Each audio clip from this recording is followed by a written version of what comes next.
can you talk about really non-processed kinds of sugar? Yeah, so my personal favorite that works really well for my own constitution is maple syrup.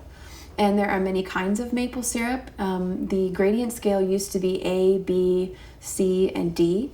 And what that meant was filtration. So as you get closer to D, it would be less and less filtration of the maple syrup as it's being made, which means more trace minerals and vital elements.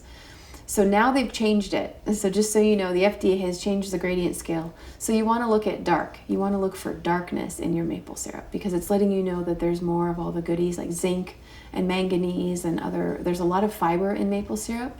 So one of the main reasons why I'm such a fan of it is because it's very minimally processed. I mean, I have an article about it actually on my website about why maple syrup is our favorite.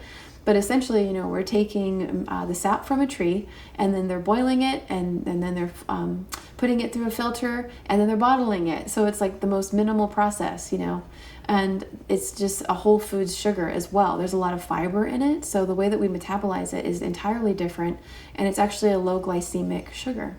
So it's a great sweetener. We use it for everything, everything that we make.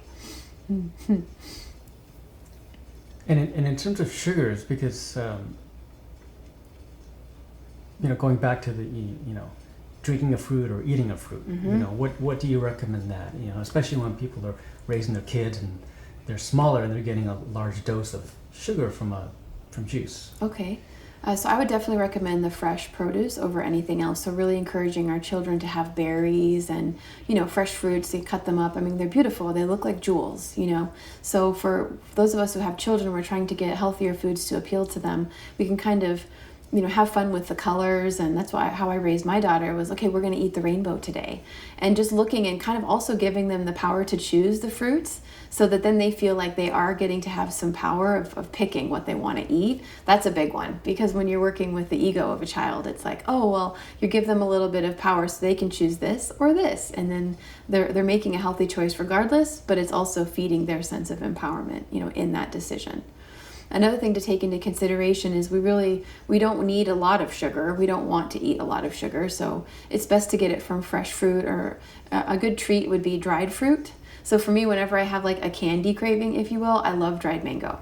I love it. It's just a great, and it satiates, or dates. It satiates that like, oh, I kind of, I would like to have a little sweet treat right now, but it's just a dried fruit. But another thing to take into consideration, and this is something I work with my family, is looking at the qualities of the foods to make sure, I explain to my daughter, look, we're building blood with this. If we only have sweet things, because she could gravitate towards more fruitarian, practices. So I explained to her, well, if we only have sweet, we're going to have a blood sugar drop. So if we're going to have sweet, we also have to have a protein, and we also have to have a bitter. And bitters are something that's overlooked because they don't have as much palate appeal to us, as sugar and fats and all those kind of more decadent things. But bitters are extremely important for cleansing and supporting all of our organs.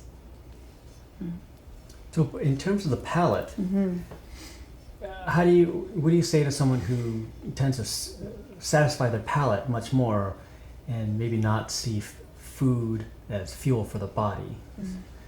So I can totally relate to indulging the palate versus really thinking mindfully about the body. And that's how that goes into so many of the things that I do professionally of bringing a mindful product, So we really have to just look at how long can we sustainably just indulge the palate.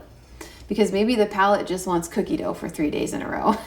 But how good are we going to feel? Can we get up to go to work the next day? So it's really a thing of willpower, and taking a kind of a mature and self-discovery kind of stance on how we're doing things and really committing, to it as a discipline. And again, when we look at our dietary regimen, it's not about, It's not about restriction, because that kind of sets us up for failure. If we're putting too many rules and we're not having enough fun, it really doesn't set us up for success. So I would just really ask the person, when you indulge your palate, how do you feel? How do you feel like kind of a distended, abdomen, and that's uncomfortable? Are you having, gastrointestinal upset? Like, are you having excess gas from maybe there's a particular ingredient in your food, and that can be very uncomfortable. So are you having a reaction to that, just indulging the palate? So it's emotional and a physical, and obviously we know what's best, and then if we don't do what's best, we could beat ourselves up for that, and that's not fun, so I really invite people to try to choose for themselves what's going to make me feel better in the long run, and really start to think long term. And again, it's not about deprivation. There's a way to indulge your palate healthfully, with really clean alternatives that make you feel great and energized and proud and vibrant, to live a fulfilled life.